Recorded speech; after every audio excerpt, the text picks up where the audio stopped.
Get in on the conversation. Call 1-877-669-1292.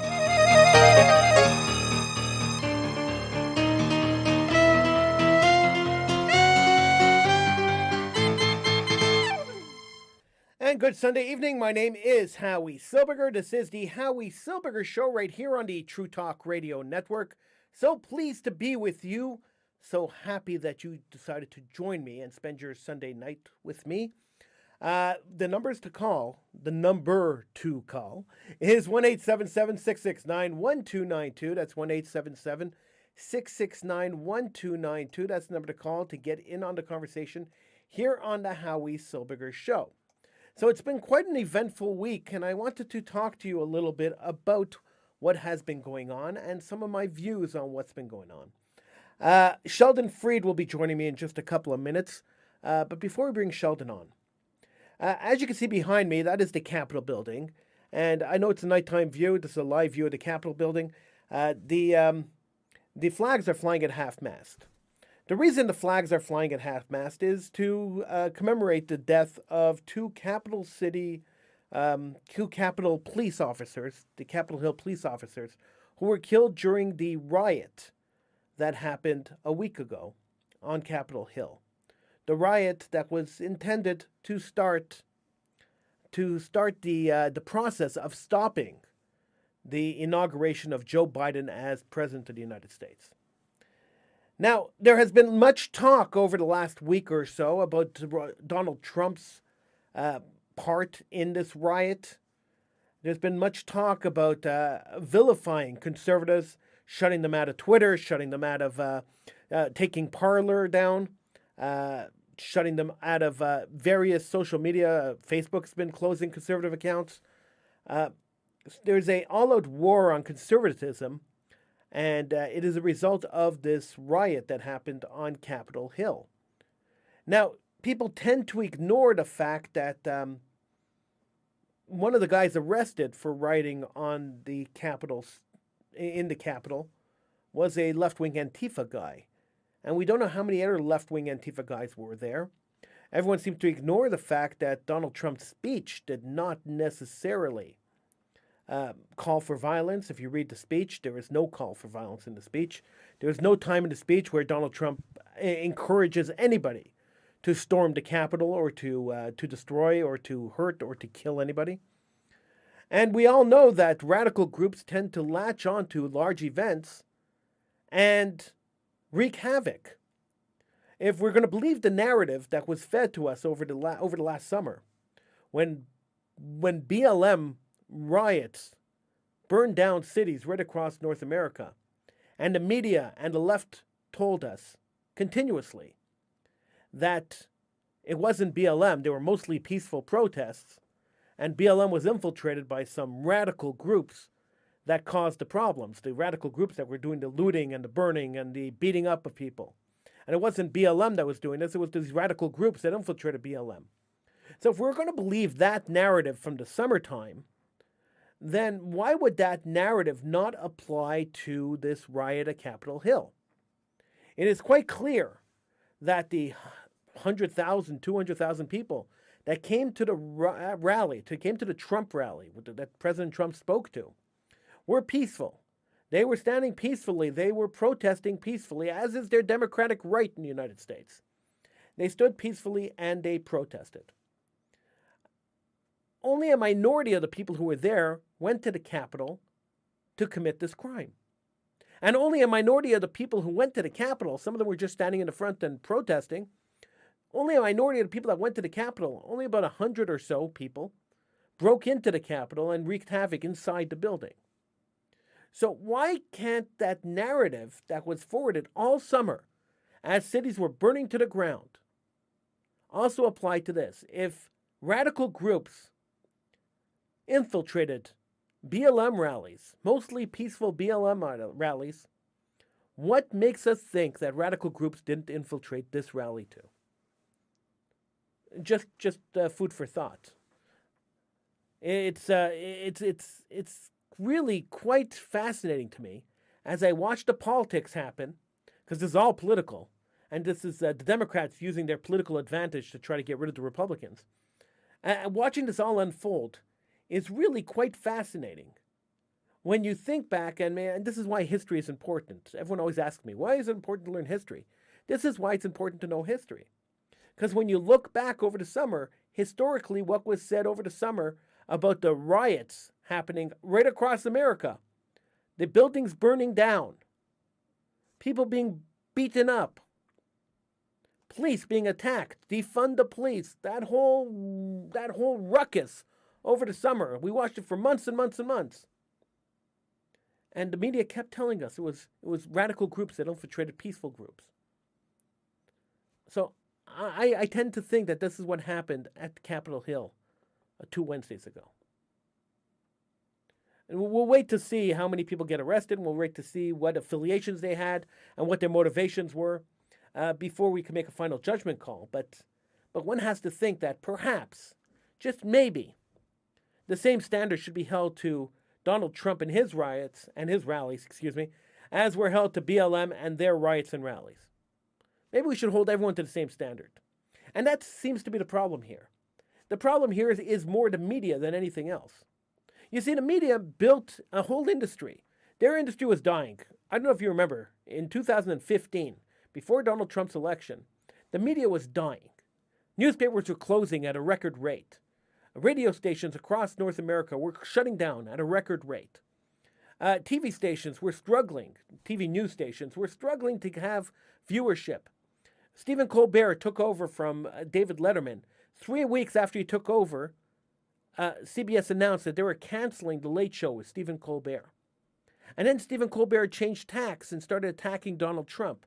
And the eyeballs came to Stephen Colbert and saved his career and his TV show.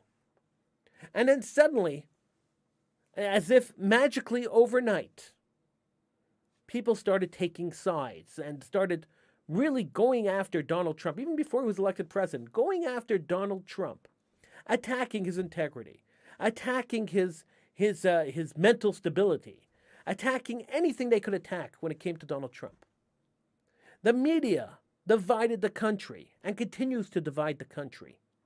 The media, using their power and their platforms, creates the divide, creates the hatred, breeds the absolute unbelievable, virtual craziness that's been happening in the States. If you want to calm the situation down, you have to shut down the media, or you have to calm the people on the media. Just this week, Don Lemon got on to CNN, and he is a primetime host on CNN. He hosts a primetime show. Millions of people watch Don Lemon every single night. Don Lemon got on to CNN and said that anybody who voted for Trump supports Nazism and white supremacy. That's 70 million Americans. More than 70 million Americans. Don Lemon said on CNN that more than 70 million Americans are white supremacists and Nazis. Let that sink in for a minute. And you wonder why there is such a division in the society. You wonder why people hate each other. You wonder why attacks like the attack on Capitol Hill happen. But it doesn't stop there. And that's the problem. The problem is that this violent and horrific political rhetoric doesn't stop in politics. It carries through into people's lives. How many people watching this, how many people do you know that have deleted people because they made some kind of political statement on Facebook, that have just unfriended them? They've been friends for 100 years. Just unfriended them because they made some political statement on Facebook or on Twitter or on Instagram. How many people do you know who have stopped talking to you, or you have stopped talking to them because they supported one side or the other side in the American political debate? It's crazy. It's ludicrous. I've lived my life arguing politics. My entire adult life I spent arguing politics. Every single moment of my adult life. I started doing this show here when I was 22 21 years old, 20 years old. And before this, I had another show that I started when I was 16 years old. My entire life, I've been arguing politics. But my entire life, I've been friends with people who don't necessarily agree with my political point of view. My entire life, I've stood with my friends. I've gone out, gone out socially with my friends. We've maintained friendships, even though they abhor my political point of view, and I abhor their political point of view. But somehow we've made the friendships work because there is more to life than politics. And although I sit and I talk about politics 2-3 nights a week, and although I sit and I talk about politics more than 2-3 nights a week, I'm always talking about politics. There's more to life than politics. And sometimes a friendship's a friendship. And I don't care what you politically believe in. We have the right to disagree. We could have an argument. We could have the worst arguments. I've done this on the radio with people. I've had the worst arguments in the world on the radio with them. And then after the show, we turn off the microphones, we go out to eat. Because that is humanity. We're entitled to have different points of view. We're entitled to disagree with each other. We could agree to disagree. And we should all stand together, right wing, left wing, centrist, doesn't matter which side of the spectrum you stand on. We could all stand together, and we should all stand together and condemn political violence, whether it comes from the right or the left. The BLM riots over the summer were 100% wrong. The National Guard should have been sent in. All those people should have been arrested. The riot at Capitol Hill a couple of weeks ago was 100% wrong. Those people should be arrested and tried to the fullest extent of the law. But it should be equal. It should be even. It can't be that we pick on one side and we let the other side get away with it. That's not right. And to vilify one side because you disagree with their political point of view is absolutely abhorrent and contrary to the basic premise and principles of democracy. And anybody who supports that is a fascist, because that's how fascism works. Take a look at the Bolsheviks. When the Bolsheviks took over and killed the leader of Russia, what is the first thing they did? The first thing they did, they closed down the media, and then they closed down religion. The first two things they did. Why close down the media? Because only one story is valid. There is no such thing as free speech in a theocracy. There's no such thing as free speech in a dictatorship. So free speech has to go away. So the fundamental basis of free speech is a free media. You can't have a democracy without a free media. So if you get rid of the free media, you're not democracy anymore. If the government controls the message, then the message is the government's message. So you are not in control anymore. So that's the first thing a fascist government does, is it gets rid of the media. Then it gets rid of religion, because religion, although people conform in religion and we follow a certain conformity in religion, religion expresses the idea of free thinking. People have the right to believe or not to believe.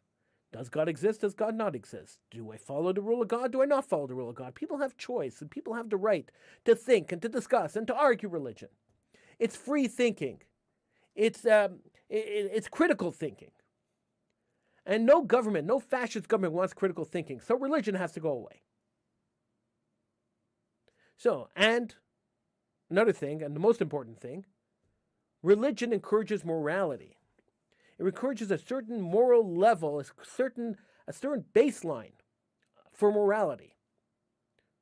And that has to disappear in order for a dictatorship to take hold. You can't have a moral baseline, because then mass murder and re-education camps and concentration camps would be opposed by the general public. So you can't have free-thinking people out there. So those have to be destroyed. And that's why they go after religion. So, what are we seeing in the States today? And by extension, Canada, because this is kind of leaking over into Canada. And I'll tell you how in just a minute. So what do we see in the States today? A shutdown of the conservative point of view. Conservatives were told to get off Twitter, go build your own platform. So they went and they built their own platform called Parler. Then Parler was demonized, and then Parler was ripped down off the web by Amazon Web Services. That happened. So freedom of speech suddenly disappeared. Facebook decided that they were going to fact check conservative points of view, but not so much the Democratic point of view. So I've noticed, because I have a group on Facebook called the Howie Silbiger Show Group, and I've noticed that that lately, in the last 3-4 weeks, many of the posts from my conservative followers on this group, I have a lot of non-conservative followers, a lot of Democratic followers, a lot of liberals on the group, but from the conservative people on the group, I've noticed that many of their articles have been flagged as potentially false or flagged as dangerous talk. And I've been ordered to rip them down off the group, and I've refused to do that. And I anticipate the group being shut down by Facebook any time now, because I refuse to comply to their demand that I don't follow free speech and I don't allow people to express their opinions in the group. So I won't be surprised if Facebook shuts it down any time. It wouldn't shock me. But at the same time, it makes me extremely sad. Now, if we look at Canada, we looked at the States. If we look at Canada, if you take a look at Bill 21, the Quebec bill that bars people wearing religious symbols from holding certain jobs that the government considers leadership jobs, judges, lawyers, teachers, and you can't wear religious symbols, which means a woman can't wear a hijab and a man can't wear a turban or a yarmulke or a cross around his neck. There you go. There's the fascism coming in again. Think about the two rules of fascism: a free press and suppression of religion. Think about that for a second. Cancel culture is a rejection of morality and religion, and that's what's happening today. So we see, after we normalize the suppression of freedom of speech, after we normalize the suppression of religion, then it's not hard for a man to walk up to a synagogue in broad daylight with a can of gasoline and a lighter and spray paint and try to get in. And when he found the doors locked, put the gasoline down and spray paint the swastikas on the building. It's not very hard for somebody to do that in broad daylight, because you've normalized the fact that religion and morality doesn't exist. We're living in a strange world, folks, and we got to turn it around. If we don't start reversing the trends, if we don't start taming the media, if we don't start changing the narrative, we are going to be in serious trouble. I've said this for a couple of years already, but we're getting there. The predictions we made 4 or 5 years ago are coming true. We're getting to the point where if this doesn't get tamed, people are going to die. 5 people already died at the Capitol Hill riots. 4 people died. 4 people died in the autonomous zone in Seattle, where people declared their own country and the National Guard wasn't sent in. Nobody was shut down for that. If we don't change the narrative, if we don't watch what we say, if we don't insist that our media tone it down, we are heading for very, very, very seriously tough times. It's scary. It really is. Joining me now is my producer and my friend, Mr. Sheldon Eric Fried. He's the host of Inside the Vault here on True Talk Radio. Sheldon, thank you so much for joining me. Appreciate it. Thank you very much for inviting me. It is extremely scary, Sheldon, if you think about what's going on. It is absolutely mind-bogglingly scary. I don't know how else to put it. You know, when you take countries like, as I was mentioning to you off air, countries of South America, countries of Central America, and other countries throughout the world that has a dictatorship governments, and there's wars and there's violence all the time, military coups. And then you see what happens in Washington, and I was like really thinking a lot aloud, because one thing I always would consider is the fact that that the attack on the Capitol building is an attack on democracy. And the thing is, whether or not you're left wing, right wing, Democratic, Republican, it doesn't make a difference. Whoever whoever those 100 people that you said or 200 people that actually went in and did damage to the Capitol, and there were people that were killed. Two Capitol Police people were killed, and that's why you said the flags were lowered to half mast. I mean, those are the people, regardless of what their political affiliations are. Those are the people that should be held accountable. And I could say this 100% that I know it wasn't just the right wing, but it was also the left wing. It was people that were they just do not like you could almost call them anarchists in their own mind. Well, they are in fact anarchists. I mean, anybody who tries to usurp democracy is an anarchist. They don't like order. So if they want to the mayor of Washington called it an act of terrorism. I don't know if I'd agree with that. I'm not sure I would agree with this as an act of terrorism. No, that's what the mayor said. That's not what I'm saying. But I'm saying that's what. But it may have been because the FBI has just announced that even before Donald Trump made his speech, they had found bombs planted at the Democratic National headquarters and the Republican National headquarters, and that the attack on the Capitol happened as Donald Trump was speaking. So according to the FBI, he didn't even provoke the attack. The attack happened as he was speaking, which means that the people who were attacking the building were at the building while Donald Trump was still talking, a mile away.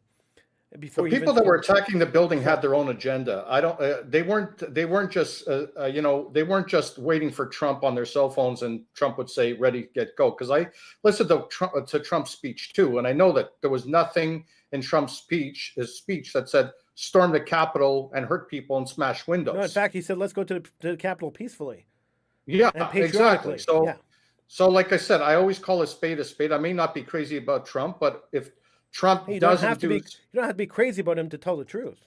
No, and that's what it is. And that's exactly what I'm saying. There was nothing in his speech that said that he was responsible for the riots. If the people decided to break windows, they had their own agenda. So it didn't make a difference to me who was president at that time. If they were going to storm the Capitol, they were going to storm the Capitol. And they were just going to use any excuse to do that. Like you said, if it's only a handful of people, and that's, of course, you and I discussed this last week, that the media is justifying ratings, and they're saying they want, instead of them zeroing in on the people that were peacefully demonstrating, even going up to the steps of the Capitol building without going without storming, like inside, they didn't focus on that. They focused on the riots, just like they did. And the thing that amazes me is that the media hates Trump so much that every time they talk about the riots, it's Trump's riots, right? Even though there's no evidence that this was Trump's riots at all, that's all we hear from them is that it was Trump's riots, Trump's riots, Trump's riots. And that's what I agree. The media has no business. It's just so wrong. The media has one business and one business only. And I've said it many, many times, and you know where I stand with the media. They have to look at three sides of the story: one side, the other side, and the truth. And you can't, just because a person is a Republican, just because a person is Donald Trump or any other president or whatever. Now, I know that Trump got lambasted by the media. There's no argument there because I saw it from my own two eyes. But that's not what the media's role is supposed to be. And that's media is taking that, and now they're being biased in their reporting. So the same thing with social media. Social media is being biased against the conservatives. But let's say if a Democrat were to speak out, I don't know, say the same things as conservatives were to do. But they did. Would they be shut down? But they did, and the media did not shut them down or even call them out on it. I'm saying that was my question. Would they be shut down? The answer is no. Why are they shutting down one side? So you either shut down both sides, or you don't shut them down at all. And the only time that people should be shut down is if they're saying, I'm carrying a bomb with me and I'm going to kill people, like something like that, because that's you're going above free speech. If you're saying a political viewpoint, which is harmless, like you said, you and I have been friends for many, many years. Yeah. You and I have been colleagues for many, many years. You and I have different political viewpoints. I respect your viewpoints. You respect mine. We always remain friends. We never had an argument to the point that blew our friendship, because I never believed in that, because everybody should have a right to express whatever views as they want. And the thing is, people that are friends respect the person. So like, we respect one another, and in most cases, Republicans and Democrats, or left wing, right wing, will respect. And I'm saying most of it, obviously not all, because I mean, let's face it. how many people have you seen on Facebook who said, "I just deleted 15 people because they were Trump supporters"? I mean, I'm sure you've seen your friends do that over the course of years. I've seen my friend, but you know what? When they say things about Trump, or when they say that Trump's this or Trump's that, it's or Obama's this or Biden's this, or whatever the case is. The only time I would ever delete friends that would, let's say, do something like that is if they go after me on a personal level. If they go after a character assassination, or my family or my loved ones, whatever, then that's too far. I never cared if somebody disagreed with my political point, but as long as they respect my views as I would respect theirs. And like I said, there's many times I've even said to you, Howie, and you can go through the archives, I said, I may not agree with certain things that you say, but you do sometimes say something that you'll say, you know what, I never thought about what you said, and it gives me a purpose to really think about this. And that I would say, oh my God, don't start now. Okay. Yes. Okay? Everything good? I just got a Windows update things. Windows updating in the middle of a show. I always love when that happens. Yeah. So I didn't say restart now. Okay. So anyway, yes. Sorry for a little bit of but I was saying, like, it's just to the point about mutual respect. And I think, like you said, and I agree with you 100%, years ago, people used to make fun, people used to joke around, whatever the case is. Now, everything, you have to be politically correct on everything. You have to be so careful what you say. It's almost like people are walking on eggshells. Now you're taking social media. Sheldon, that's shutting conservatives down. Sheldon, I've never been careful about what I say. And I've paid the price for that. I've really paid the price for that over the years. But I've never been careful about what I say, because I believe in the freedom of speech. I believe that people have the right to say what they feel. Now, of course, there's always a limit to freedom of speech. So I've never been a big fan of people, let's say, disparaging the president or the office of the president of the United States, because I feel that the office has a certain amount of dignity to it that has to be maintained. So when people say, when people trash the office of the president or trash the sitting president, I have a problem with that, because I feel that the office of the president has a certain value to it that has to be maintained. Now, if you don't like the politics of the president, or you don't like the politics of the prime minister, that's one thing. And attacking an idea is different than attacking a person. And so that's what I always said. Yeah, because even you and I discussed about even civic. This was the reason why you didn't want to run on civic politics, because you were under the knife. It wasn't that people disagree with you, as that people were taking character assassinations to you. Yeah. And that's the same thing. That's the same thing with me. And that's when people, and I have gotten rid of people that I thought were friends, because they went after me. No, and going after you personally is a different story. Yeah, for sure. Yeah, and I said, you're gone. You're blocked. You're gone. You're unfriended. That's it. And there was no warning. And then sometimes people would try to contact me. I said, I'm not interested. I said, I don't care if you want to disagree with my politics, you want to disagree with my ideas, that's fine. That's fine. It's free speech. That I have no problem with that. But when you start going after me as a person, you start going after my family, you start saying I don't know what I'm talking about, and you insult my intelligence, that goes too far. Totally different story.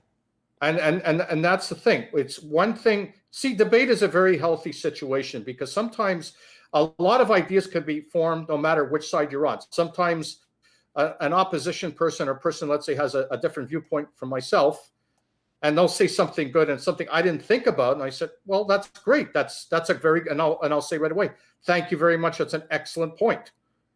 Yeah. And I may not agree with maybe the rest of their political thing, but I won't just shun them off because their politics are different from mine. Look, I've had my opinion changed based on certain arguments that other people have made. I'm a pretty stubborn guy, and my opinions are pretty much my opinions.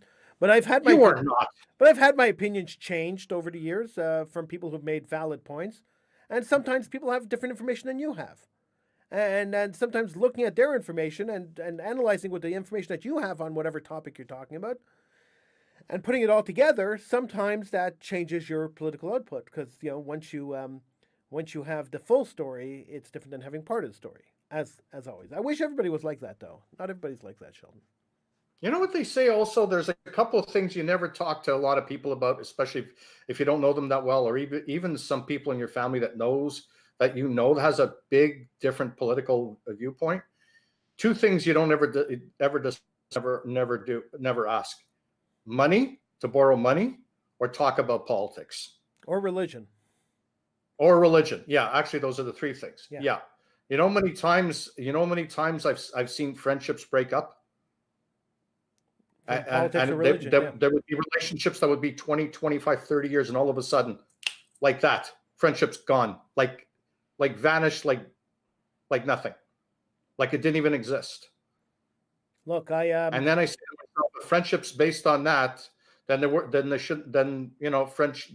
friendships were not as solid as you would think. Look, I'm a political guy. I've been a political guy my whole life. People who know me know I'm a political guy and know that I'll always be talking about politics or religion or politics and religion. I do shows on it. I talk publicly about it. People always want to talk politics and religion with me. Sometimes I want to talk about movies, and nobody wants to talk about movies with me. They only want to talk about politics and religion. And I'm okay with that. Fine. Okay. So you don't want to talk about the latest James Bond film. You don't want to talk about the latest Star Trek movie or Star Wars movie. No problem. I have no issue with that. But, you want to talk politics and religion? I can talk politics and religion all day and all night. It doesn't bother me. I enjoy it. But I actually believe that we've come to a point where the media is instigating the violence right across the states and right across North America. And this is the issue I have. This is the problem I have, is the fact that the media is promoting this violence. And by promoting this violence... Media is like reality TV, Howie. It's if you think about it, it's all about ratings. It's all about sensationalism. It's worse than reality TV. Reality TV is scripted, so at least you know where the beginning and the end is. You know what's going to happen in between. TV news is not scripted. I mean, it's supposed to be, but it's not. So when Don Lemon gets on and says that everybody who voted for Trump or everybody who supports Trump is a Nazi and a white supremacist, you're talking about 70 to 100 million people. I mean, that's crazy. That guy should be arrested because that is instigating violence against half the American population. It's wrong. Yeah, that's a very big insult because not everybody that voted for Trump is a Nazi. No, I know people in my family that have voted for Trump. They're not Nazis. Right. I mean, it's just it's a ridiculous assertion. I mean, and I'm looking at that. I'm going, okay, it's like. Right away, you based everybody on the actions of a few. And that's always a very dangerous slope. It's a very slippery slope because it's something you don't do. The worst problem, the worse than that was that when Lemon was called out about it for this week, he doubled down and said, no, I meant everything I said. So, well, so when he had a chance to back off and say, okay, wait, maybe when I was talking to Chris Como, I didn't say really what I meant. Maybe it came out wrong. No, he doubled down. He says, that's exactly what I meant. So, come on. Even if he doubled down, it's once you say it, you can't get it back. Take it back. You can't take it back. So, I mean, even if he were to double down, it's too late anyway. Right. 1-877. I guess you wanted to go in all the way, I suppose. 1-877-669-1292 is the number to call. 1-877-669-1292. You can talk to me and Sheldon right here on the Howie Silbiger Show on the True Talk Radio Network. Don't tweet him. No, you can't tweet me anymore. I closed down my Twitter account. You can't tweet me anymore. That was the running joke. I used to say to tweet Howie, and I would say, how many tweets did you get, Howie? Say one. None. Or one. Yeah. Just Ryan Morrow. Ryan Morrow tweeted me the first... well, he was on one time, a couple of times, maybe a year ago, 2 years ago, 5 years ago, whatever. He was on a little while ago, and I mentioned that the liner mentioned if you want to tweet Howie, you could tweet him at whatever, and then I said, I don't know why that's in there because I've never gotten a tweet, and then Ryan sent me a tweet and said, hey, I'm the first one. So Ryan Morrow was my first tweet. Should have done a screensaver. I really should have.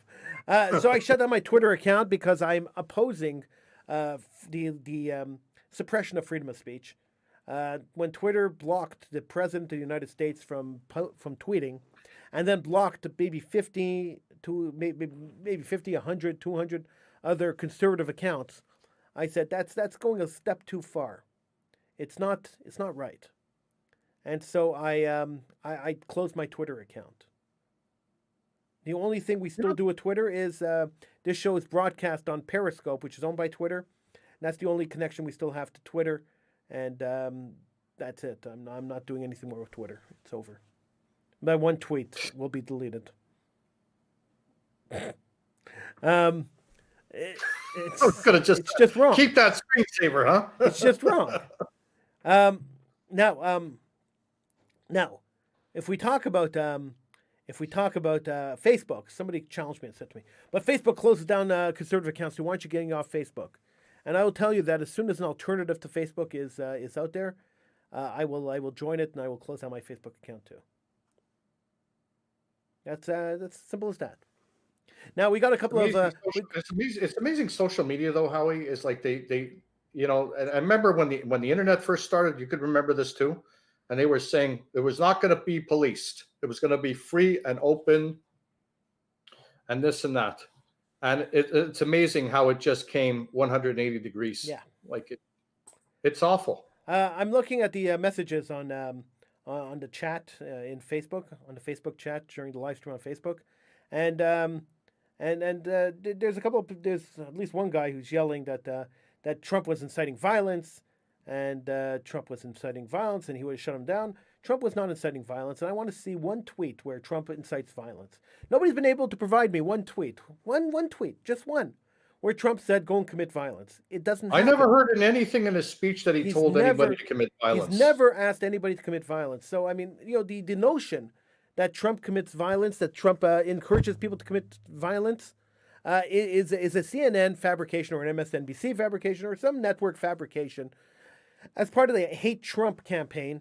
They want to vilify him. They want his legacy to die. This is why they impeached him the second time. They don't want him to have much of a legacy. They want to stop him from being able to run for public office again because they hate him. And the hatred started 6 hours after he was elected, when the Washington Post published an article saying the impeachment process has begun. So, I mean, this has been going on for a long time. And the hatred that the media has towards Trump has been going on for a long time. And people buy into it. It's mass media. People buy into mass media. They believe everything they hear and everything they see. I always tell people, and Sheldon, you know this, on the show and anytime I speak, I always tell people the same thing. Never believe a word I say. Please, fact check everything. Don't believe a word I say. Don't believe a word Sheldon says. Fact check everything. Well, and also things change within seconds. Yeah, I mean, anything could happen within a millisecond. So even if you and I are saying something that we currently may know, things could change as we're doing this broadcast. Right, of course. Things could change all the time. That's why you have to fact check everything. Check everything. Yeah. Read up on everything. That's what I always said. Now, I've never seen anything or read articles about anything about Trump's speech that ever said to incite a riot. No. I have not seen it. I have not been any witness to it. And I like I said to you before, these people that stormed, and again, just the people that stormed Capitol Hill, that went in and smashed windows. I'm not saying the people that sat in peacefully on the steps of the Capitol. That's a different story because they're not inciting any kind of violence. So the people that actually crashed, they had their own agenda. They had their own agenda going in. They came prepared, Sheldon. They were looking for an excuse. They came prepared.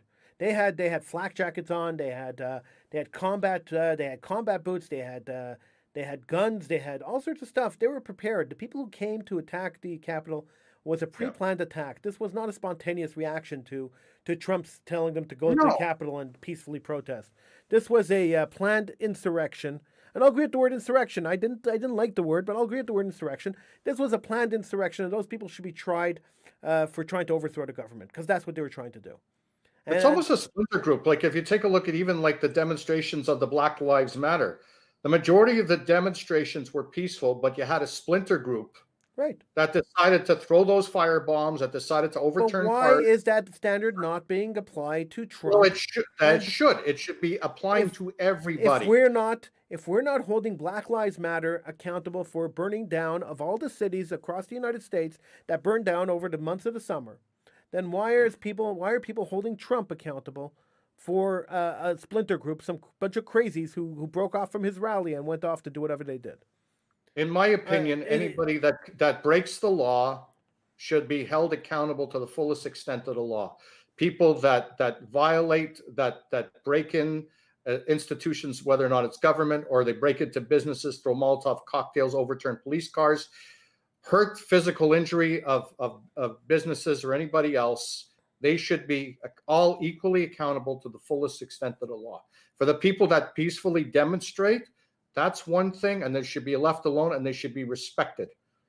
But it's always these splinter groups that, again, a few rotten apples. I said it before and I'll say it again. It's always a few rotten apples that tarnishes the whole thing. So whatever demonstration, the problem is that the media focuses so much on these rotten apples, it also tarnishes the democracy of people having a right to demonstrate, but peacefully. So it tarnishes the demonstration. So the demonstration, whatever the points the people that wanted to peacefully demonstrate wanted to make, was completely nullified, thanks to the media, who pointed their cameras and their microphones at the people, at the thugs that did all these now, damages. let me repeat it one more time, just so I'm extremely clear on my position on this. I have not yet seen any evidence in any speech that Donald Trump has given as President of the United States where he actually encouraged people to revolt against his own government. I did not see one shred of evidence in anything that Trump has said or tweeted or done that has encouraged people to revolt against the government. He said that the election was stolen. He said that they should overturn the election through the courts. He said that if the electoral votes were ratified and certified, he would accept that. I remember him saying that. And then I remember him saying that he was trying to convince Mike Pence to not certify the votes. But he says that if they were going to be certified, he would leave peacefully. So I didn't see him once actually incite people to go and revolt against the government. That is a bunch of baloney put forth by the left-wing hate Trump media, and this is all it is. It's baloney. I've seen the left incite violence. I've seen people on the left call for attacks on Republicans. I've seen people on the left call for open revolt. I haven't seen that come from the president. It's idiotic to even think that. And I'm not saying that people who believe it, people who watch the media and believe everything they see on CNN, are idiotic. No, they're not, because that's the nature of these kind of media. It is to hook people and to get them to believe the narrative. But what I'm saying is that the idea is insane and it's not true. And years ago, the more you the more you repeat it, the more people believe it. But doesn't make it, as you can repeat it 1,000,000 times, doesn't make it true. Well, years ago, media used to be saying, okay, this is what was more of an independent body of taking the facts and for people to make up their own minds. Because at that point, years ago, media used to have a lot more trust in people than they do now. Now, because they're so scared of looking over their shoulder or having the ratings, the viewership, the listenership, the readership. Now they're not trusting people to make up their minds. They're trying to make the people that consume this information, they're trying to make their minds for them. And that's where I think is wrong, because it insults the intelligence of the man and woman that should make up their own mind. And like you said, fact check. If you don't believe something, fact checked. But yeah. The thing is, the way the media is doing it now is they're taking the fact that they're smarter and they're entitled to force people to think a certain way, whether or not it's right or wrong, which I think is wrong, because that's not what media's role is. And I never thought that's what media's role is. And my play on that is that media doesn't have the right to influence your political opinions, your political viewpoints. If anything, media should say, when it comes time for an election, go out and vote. That's it. That's all. Media should not promote a political party, right, left, center. That's for media to stay out of. That's media is supposed to report the facts, interview and ask the hard questions, and treat every single person equally. And if a person does something wrong, Democrat, Republican, liberal, conservative, or NDP here in this country, if they do something wrong, the media should go after them equally and should ask the hard questions. Not because if a person's conservative, they should rake him over the coals because he's conservative. It should be equal to everyone. And that's what media has lost sight. And media is going through a very dangerous precedent, not only in the United States, but here in Canada and a lot of other countries around the world. And it's dangerous. It's very frightening. As a consumer of media, as a person, and you and I have been in the media for many, many, many years, and we've seen it evolve, but not in a good way. We've seen it evolve in a very bad way. We see it have gone downhill. And it's media is now no more about the facts. It's called sensationalism and entitlement. Because they were going broke and they needed the sensationalism to get exactly. the eyeballs. To get That's the exactly. It's all about one thing. It's ratings. It's all about ratings. It's all numbers or ratings. Yeah. It's about the BBM in Canada or Nielsen ratings in the United States. That's what it's all about. They don't care about the facts or the truth anymore. They right away just go after people because they're this one or they're that one, and that's not right. I agree with you. You know, I don't often agree with you, but I do agree with you on this. And one thing also, to me, as far as I'm concerned, there's always rotten apples in anything. There's rotten apples on the right, and there's rotten apples on the left. There's rotten apples on the center. There's rotten apples in the Republicans. There's rotten apples in the Democrats, the Liberals, NDP, and Conservatives here in Canada. But the thing is, you can't just tie the rotten apples and say that everybody's like that. You know what this reminds me of, like even here locally with the curfew here. Yeah. How many times have I said it's like 90% of your students, let's say in your class, you're a teacher. 90% of the students, they're polite, they respect you, they hand in their work on time, they're working hard. If they need help, they'll ask. They don't, they're very, very respectful. You got the 10% that don't care, that try to muscle up trouble, they don't like you, they disrespect you, they disrespect the other fellow students. So what does the local government do here? They punish everybody. Right. They punish everybody. Collective punishment. It's like the same thing that people went on trips. They knew that this was going to happen. They went on trips, and now all of a sudden they can't come back. They're stuck in their country because they can't get a negative COVID test required 72 hours prior to departure. Otherwise, they cannot get on a plane bound for Canada. Right. So when it comes to anything, same thing as, like I said, a few rotten apples on the Republican side, right wing or left wing, everybody gets punished. So everybody gets painted with the same brush. So the media decides, well, just to say that people are demonstrating peacefully, that's not sensationalism enough. But oh my God, this 100 people that stormed Capitol Hill and smashed windows and created violence. Yeah, let's focus in on them. We need ratings. We have to increase the numbers. Like, what about the other people that demonstrated? And the thing is, like, when it comes to demonstration, the most peaceful demonstration, those are the ones that would usually get the attention of, I'm not saying the media. Even though, Sheldon, for years I covered the Israel rally on Israel Independence Day here in Montreal. And for years and years and years, I'd write the story, and then the editor for whatever newspaper I was writing for at the time would tag on to the beginning of the story. He would tag on ultra orthodox protesters, and that's how the story would start for years. So I mean, you had 6 idiots standing there with signs opposing Israel, and they got the lead of the story. Right, with 30,000 people celebrating Israel, didn't get the lead. And why do they do that? Because it's sensational, and this is what gets the people watching and buying papers. That's simply what it comes down to. It's nothing more than that. So when I look at media, and I see how corrupt media is, and media was and is, which is essentially why I don't work for media anymore. I understand the corruptness. I understand the way it works and what's expected and what even if it's not expected is expected, if you know what I mean.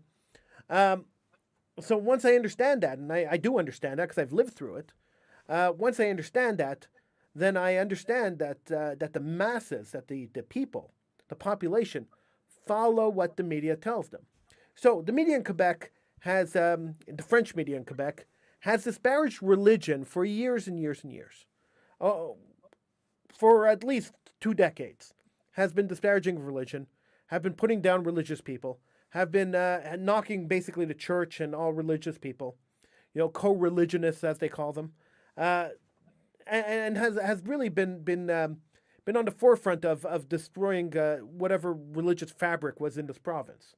So we get to a point where the media has pushed the population to the brink of not respecting religion at all, which is why Bill 21 and was entertained and passed, and there were no riots in the street, which is why the PQ was able to forward their charter of values, and there were no riots in the street, and why people who opposed this stuff were called radicals.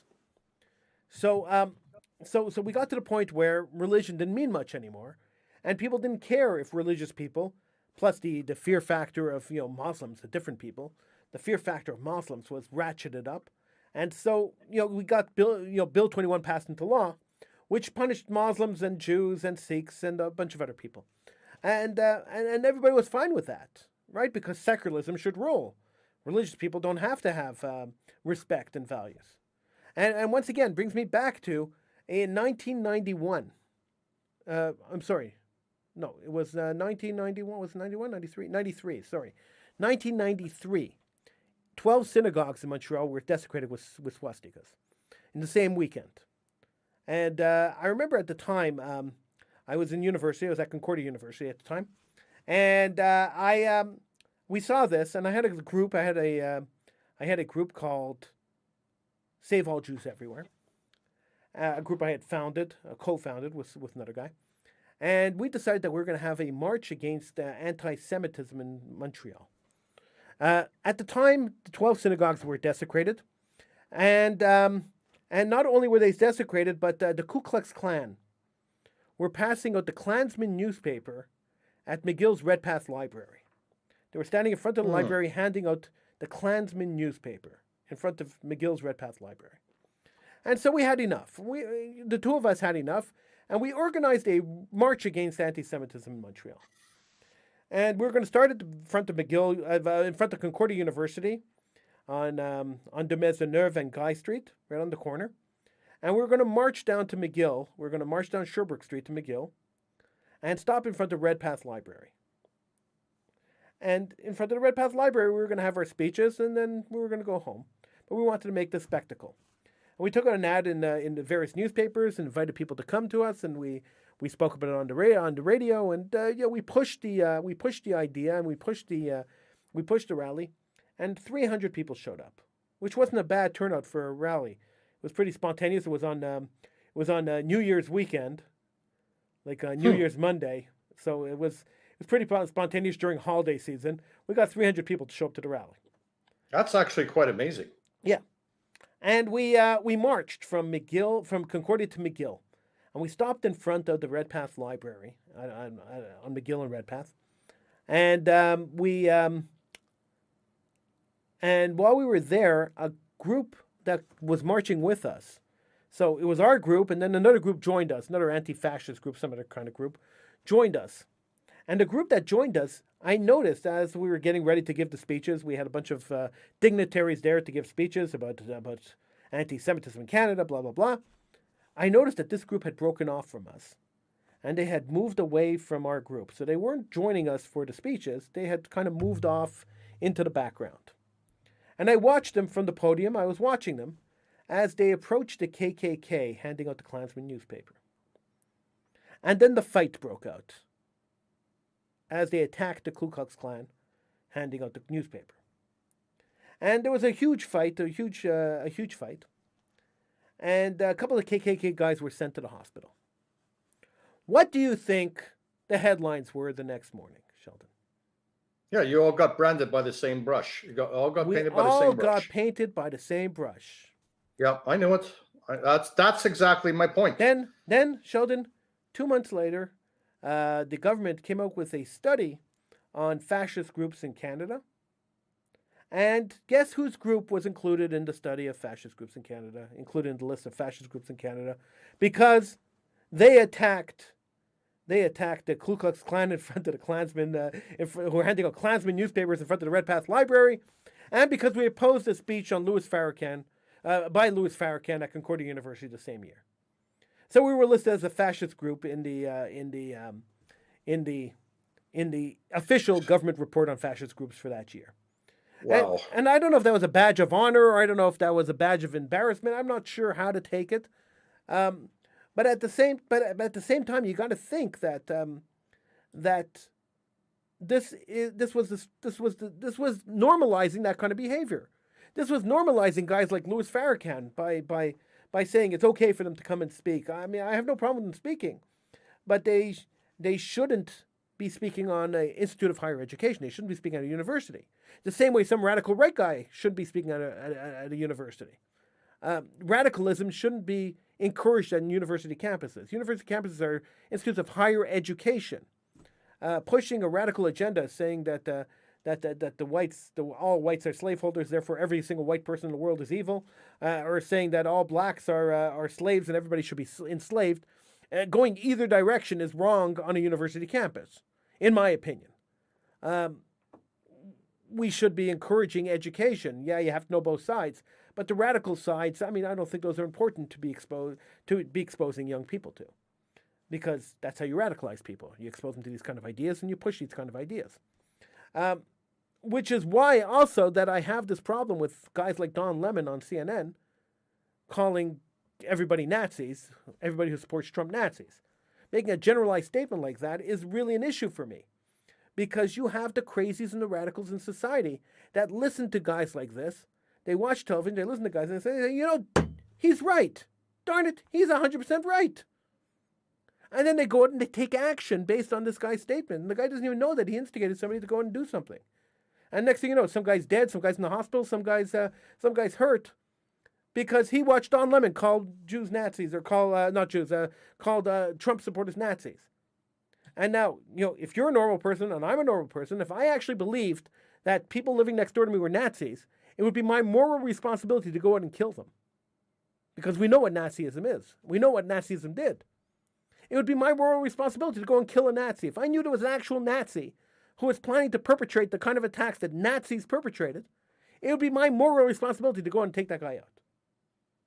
Regardless if it was legal or not, it would be morally right to go and to murder the guy. Let's be honest. Do you disagree? No, I'm just listening to what you're saying. I'm just like, I'm blown away. Like I totally get it. I understand, but it's always the case that it's always that people, for a select few people that are hoodlums or whatever, everybody gets painted by this. It's ridiculous. People have to stop this, and people have to actually get up off their tuchus and actually do something that's sorely missing these days. Do critical thinking. Don't always believe everything the media is telling you. Like you said, fact check. You have to. That's what you have to do. You have to do it. You look, the listeners on your show, they're bright listeners. They have a mind of their own. They don't need you and I, even though, it's an entertaining show of news and politics and everything else. And we say basically how we feel based on what we see in front of us. But we also encourage people that are listening to make up their own minds, and for them to, like you said, to do the fact checking and to respect people like you and I respect our listeners very, very much. And we know that they have a mind of their own, that they could do their own thinking. And if they don't want to believe us, or if they do believe us, that's fine. But I still encourage each and everybody to always do fact checking. And the thing is, stories change within seconds. So even if you, like I said, if you and I are doing something, I think we're running out of time, eh? No, we're good. We're good. Okay. So when we're doing the necessary fact checking, things change within a, that's what it is with electronic media also. Things change all the time.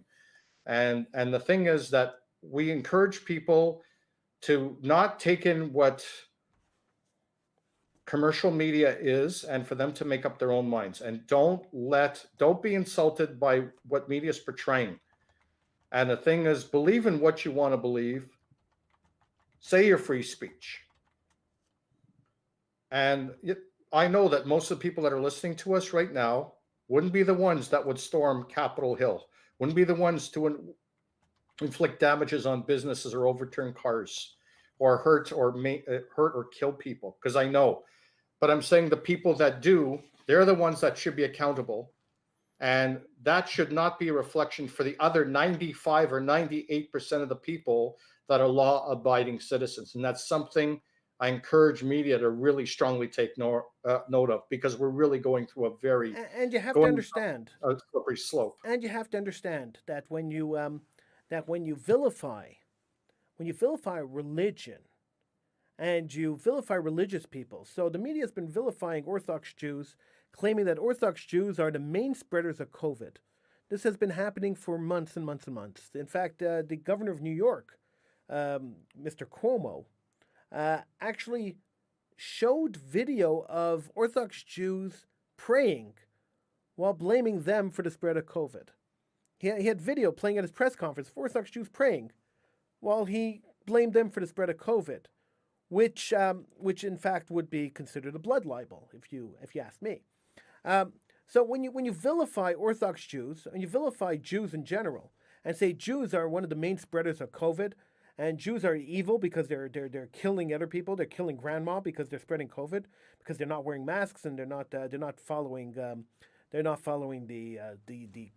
recommendations of the health authorities.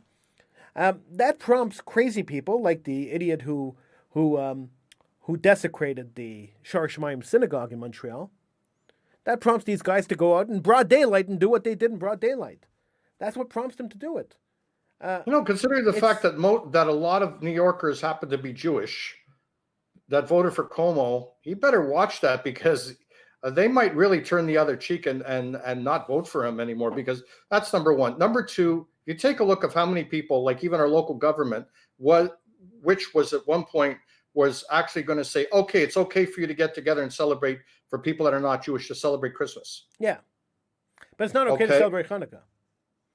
And the thing is, but the Jewish people couldn't celebrate Hanukkah. Right. So I basically said, I don't care if you're Jewish, Muslim, whatever. It's health dictates everything. So if you're having a big party, a big Hanukkah party, that's a no-no right now. If you're having a big Christmas party, that's a no-no right now. If you're having a big New Year's party, that's a no-no right now, because this is the problem why people are getting it. And it's not the Orthodox Jews, and most of the Orthodox Jews are listening. Again, they pick up a few rotten apples, and that's the problem. Same thing as most Christian people. They did not celebrate Christmas with big families like they normally do, big Christmas suppers or meals or whatever. They stayed home, or they stayed within their family bubble. It was only that 5 or 10%. They went out. Okay, this is the problem. But the people that are the rotten apples, we're all getting punished, because now we have a curfew in our neck of the woods. Now we're getting punished. Where you and I would obey, and you and I would be socially distant, wear the mask when we're going out, hand washing, doing everything we possibly can to keep ourselves and the people that we know and care about safe. We're getting penalized, and we didn't do anything wrong. I agree. I don't like being ordered to stay in my house. So I really don't like it. So that's the thing. So we're like those 90% of the students that always did everything right, behaved ourselves, listened, did everything what we were told, and even that, we're still punished. Right. So maybe they should get the curfew of the people. Are you saying that people that absolutely? Sorry, go ahead. Are you saying that people aren't obeying because they feel that they're being mistreated? No, the people that are thinking that they're entitled, that are going out and defying the government and doing this and doing that, and getting together with a lot of people on a beach somewhere in the States or wherever the case is. That's not acceptable. I don't care what religion, I don't care what skin color, I don't care about nothing. They are not helping the situation where you and I are making all the sacrifices in the world, and the people we know and love and close to the both of us, they're making sacrifices, and yet people are still getting sick. Right. And we're the one. So is it the world normal? The world normal and we're crazy, or we're normal and the rest of the world is crazy? Who knows? I think it goes both ways. Because I definitely think you're crazy. So it's like, thank you. Well, people in media and radio, we have a personality all of our own, buddy. So again, right. For people that want to tweet Howie, forget it, eh? Yeah, don't tweet me. Ryan, you same to you. Don't tweet him. 1-877-669-1292 is the number to call. 1-877-669-1292. Instead of tweeting me, why don't you call me? 1-877-669-1292. So there is a inauguration coming up this week, Sheldon. It'll be held right near the building that's right behind me, and they have over 3,000 troops guarding the Capitol this week for the inauguration. Do you think that when we think about 30,000, over 30,000 troops, not 3,000, 30,000 troops. So when we talk about 30,000 troops, that's more troops than they have in Afghanistan and more troops than they have in Iraq that are sitting in Washington right now, guarding the Capitol. They were authorized today to use lethal force. Oh boy.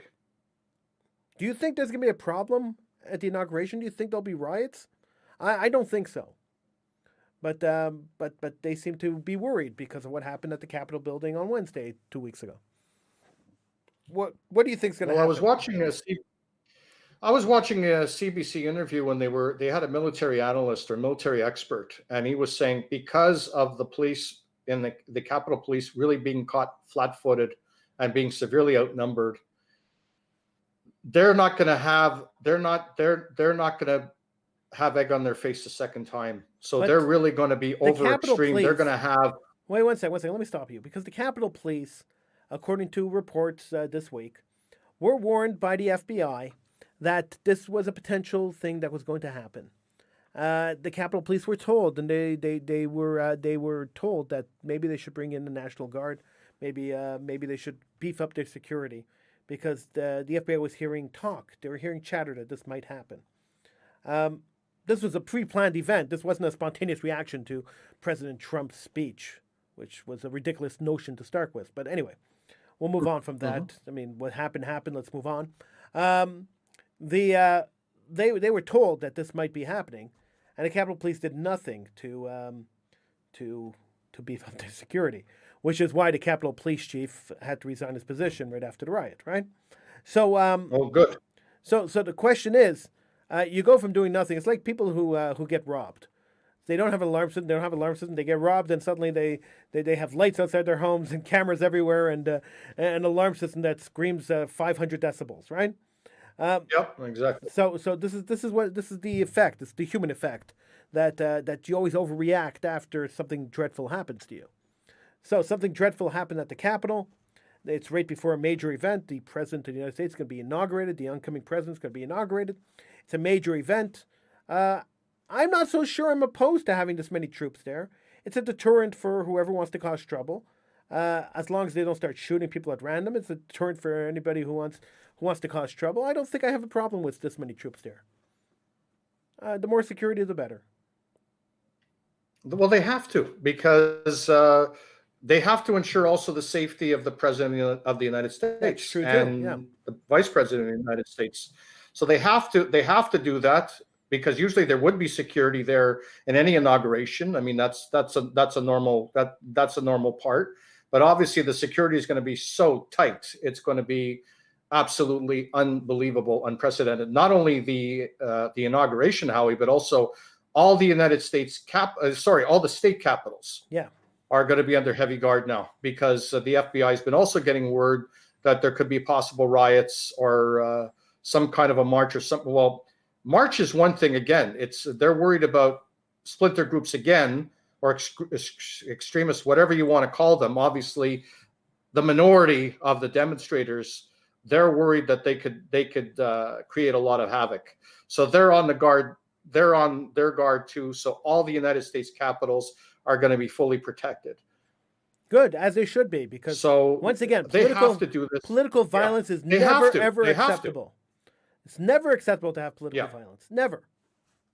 There's not one. So I'm just wondering that it's better to be equipped, and also, again, the president and the vice president are going to be sworn in. Yeah. They have to do it now more than ever because of what happened in Capitol Hill. So now they have to do it. They have to put even more security than they would have normally put in. But now it's going to be probably security that it'll be unforeseen amount of security. It'll be on news headlines everywhere. So it's going to be really interesting to find out what's going to happen in inauguration, and hopefully, God willing, everything will be in peace and there will not be any incidents. But I'm sure there's going to be something, but maybe not the same magnitude as what happened in Capitol Hill.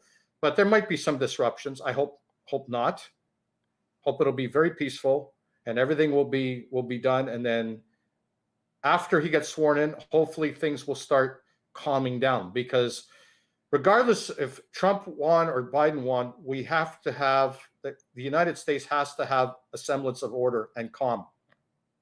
The attack on Capitol Hill, the Capitol buildings, is all the institutions of democracy that the United States has always been known for around the world, and it was attacked on democracy. And, yes, and we have to calm people down, no matter which side you're on. If people want to say the election's fixed, fine, but don't create havoc. Don't hurt innocent people that were in the Capitol, that were in Congress. Don't hurt the innocent people. They were elected to serve you, whether or not they were elected Democrat or Republican. They were elected to serve the people. I think the Congress, just like the government, I think the Congress people should remember that too. And I think that the news people should remember that it's their privilege. Yes. It's a privilege to be on the air. It's not a right. They have a privilege of being on the air, and they have a privilege of talking to millions of people on a platform. And they should take that privilege and that responsibility very seriously and watch their words. I know that I've been doing the show for years, and I know that every single show that I get onto the air, I have very strong opinions on a lot of different topics. But every single show I get onto the air, I understand the responsibility, even though we don't reach millions of people. Maybe we do, I don't know. But even though I don't think we reach as many millions of people as CNN does, probably not. But I understand that the people we do reach, we have a responsibility to speak responsibly. We have a responsibility to temper the conversation, to allow the conversation, the free flow of ideas, without inciting hatred, violence, or anything else. We have that responsibility. That's our duty. When we have a platform, and that's the thing that I'm honored. That's the thing that I'm honored to be a part of your show and honored to do my show on the platform. And I always take it very seriously, like you take your shows very, very seriously. And it doesn't make a difference what type of media that you're on, because you're still broadcasting. People are listening. Exactly. And the thing is, you want to reach out to people, not to commit violence, but to make people think on their own, to come up with their own ideas, to come up with their own. That's what the future of politicians are people that come up with their own ideas and own strategies. And I have to tell you, Sheldon, and that's what it is. I have to tell you, Sheldon, I intentionally, and when I program True Talk Radio, and I do all the programming on True Talk Radio, I choose the shows that go on there. I do everything when it comes to programming True Talk Radio. And when I program the True Talk Radio stream, if you look at the schedule, you'll see there's quite a balance between right-wing and left-wing shows. It's an even balance. I play everything because I believe in the free dissemination of ideas. I believe in the freedom of people to express different points of view. And I think it's important that we all hear different points of view. If you live in an echo chamber, you are never, ever going to have a valid point of view. You can't live in an echo chamber. Mm-hmm. You can't watch CNN 24 hours a day and say that you're up to date on politics. It doesn't work that way, because you're only up to date on whatever the political philosophy of CNN is that day. You can't say I watch Fox News every day and I only watch Fox News. I never flip over to CNN and say that I have a rounded point of view when it comes to politics. You can't just read the Washington Post.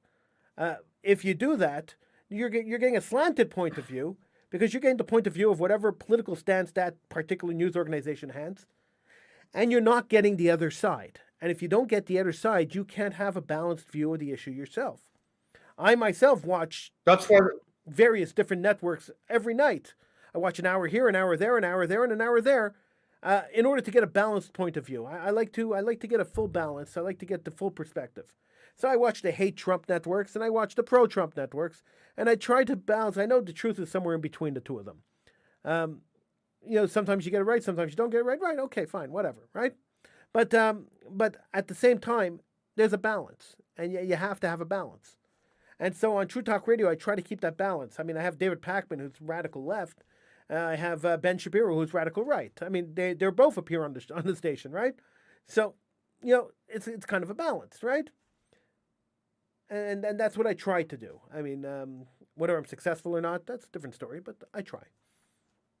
And I have Sheldon Freed. Well, the biggest things as well is the fact that the most balanced viewpoints are the most intellectual, because you're taking both sides as opposed to taking one side, and there's good points and bad points to either side, and you get the good points on both sides, and then you come up with these creative ideas. Right. So it's not that always the left is always the best or the right is always the best. There's good things on certain things on the left, there's certain things on the right, and then you balance them up, and the same thing in the center. You balance all three up, and then you come up with a good stream of information, of intellectual information. And that's the best way to think, in my opinion, is you balance out everything. And that's how you come up with this whole holistic approach in terms of the thought processes and your logic. And that's the best way to do it. Same thing with programming on True Talk Radio. I mean, my music speaks for itself, but I don't, it's not a political show. But the thing is, on the other shows that you do have, it's good to have a balance on both things, because you look at one, you look at Ben Shapiro, and you look at the other shows that you do have, and you get to look at maybe certain things have been absolutely out of sight, and there's other things, he's out the right field somewhere. Right. And the same thing with the left-leaning shows. There might be certain points, he has a good point, and other things, he's out to lunch also. And then you just take the real good points on all sides, and that's how you learn. When you teach students, that's how you teach students. I mean, that's what teachers do. They don't take their own political situation. They put out all sides of the issues, and it's for the students to be able to learn and do research, and take different aspects of all sides. And that's the future politicians that's going to be up in the next generations that follow. All right, so we got a comment on Facebook from Dino, replying to Howie. Mainstream journalists have prioritized their careers and their access to power players over the obligation to report factually. I have little hope that this will change anytime soon. Don't follow like a sheep. He's 100% right. I agree with Dino. Normally I agree with Dino. Whenever Dino posts, I always agree with him. He's right. He's 100%. I love Dino. Yeah, I love Dino. He's 100% on the mark. I've even had some certain conversations like that too with him, and hopefully we'll get him on soon. But Dino, you're absolutely 100% right. You can't follow like a sheep. That's why do your research. Look, we have the internet now. Do your research. The majority of people that I see, at least posting on social media, are people who are just parroting, and that's what they're doing. They're parroting the talking points that they hear on CNN, MSNBC, ABC, NBC. They're just parroting the talking points. And it gets kind of annoying because you can't have a conversation with someone who's just parroting it. So sometimes you want to discuss it. You want to go a little deeper into the issue. So you ask them a question. They can't even answer the question because they don't know, because all they're doing is repeating a point that Joy Behar or Don Lemon or Chris Cuomo made. And when you repeat stuff that you hear and you're just becoming a parrot, it's not really furthering the conversation. This is really why this is really why the problem I have, It's like rebroadcasting a broadcast. Right. I really don't believe. I really don't believe that there are too many journalists out there anymore that have integrity. I've come to the conclusion, at least in television journalism, and in newspaper journalism, and in radio journalism. So that's pretty much all journalism. I've come to the conclusion that most of the journalists out there, I can't say all of them because there are some that still have a mediocrity of integrity, but most of the publications out there that employ journalists force the journalists to choose between being employed and having integrity. And most journalists who need jobs, because everybody needs a job, have to choose to give up their integrity in order to stay employed. And I think that is the problem today with corporate-run media, is that they have a point of view. You just echoed my sentiments exactly. They have a point of view, and their point of view takes precedence over integrity, takes precedence over truthfulness, takes precedence over everything. They're paying the bills, and this is how you have to do it. And I love to tell the story, and I continue to tell the story of when I first became a journalist, and I wrote an article that was fair and balanced, and then suddenly when they published the article, it was a completely different article than the article I had written, because my article didn't conform with what the publisher wanted published in his paper. And so they changed the article, left my byline on it, but changed the article to conform. That was the first and last time I wrote an article for that paper. But that was corporate media, and that's the way the corporate media works. They expect you to write to their political point of view, to their publisher's political point of view, because their publisher is the one who pays the bills. And if he doesn't like your point of view, well, too bad. I'll find somebody who will write to my point of view. And that's the problem with corporate media today. And trust me, that's the people in corporate media. I speak from experience. I've lived this. So, there are people posting saying, you're full of it, Howie. You don't know what you're talking about. Everybody has integrity. It's not true. I've lived through it. I speak from personal experience. I've written for 50 papers. I've worked for 3 different radio stations. I've worked for 2 TV stations. I know how it works. There's no integrity, very little integrity. I can't say no, because certain journalists do still have integrity, but there's very little integrity in journalism today. Yeah, I remember with the elections too, where that's why I said the ownership of media will tell, the media, a certain paper or a certain broadcaster will say, we're endorsing a political party. And the thing is, the owner is using the media to broadcast his point of view, and where he couldn't do it alone, so he's using his own company to do that. And that's where I think that the FCC and the CRTC and other media regulatory bodies throughout the world, they should go after this media, the media people that do that, and say, I'm sorry, that's not acceptable.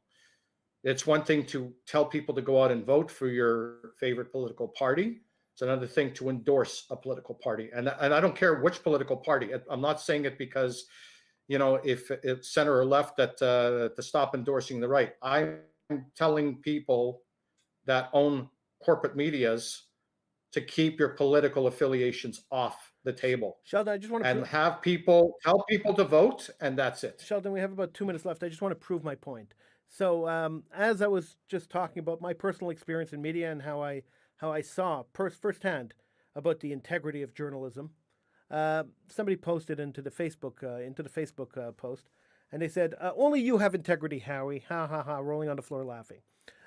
So this is the kind of trolling that happens when you just try to speak about your own personal experience, and you have firsthand knowledge of something, and this is the kind of trolling that happens, right? So with this kind of trolling, it's not very helpful to further the conversation. It's not very helpful to continue the conversation.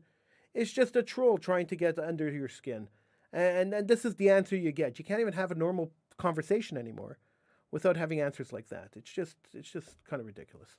We're living in a ridiculous world, Sheldon. No kidding. Absolutely. Sheldon, thank you so much for joining me. I appreciate it.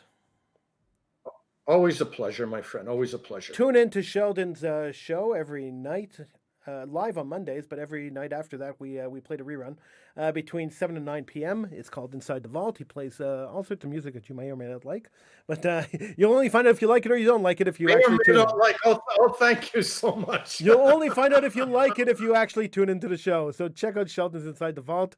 Mondays live between 7 and 9, then replayed Tuesday to Friday. Between 7 and 9 p.m. right here on TrueTalkRadio.com. Join me on Tuesday for Political Hitman right here on TrueTalkRadio.com. I want to thank everybody who's listening, everybody who commented, everybody who called in. I want to thank you all. And all the people that decided to tweet Howie, but it didn't go through. And the tweets, keep the tweets coming. I've closed my Twitter account, but you can keep tweeting it if you want. Nobody will ever check Thanks, it. Ryan. Take care, and we'll see you again next week. Well, I'll see you on Tuesday, but Sheldon will see you again next week.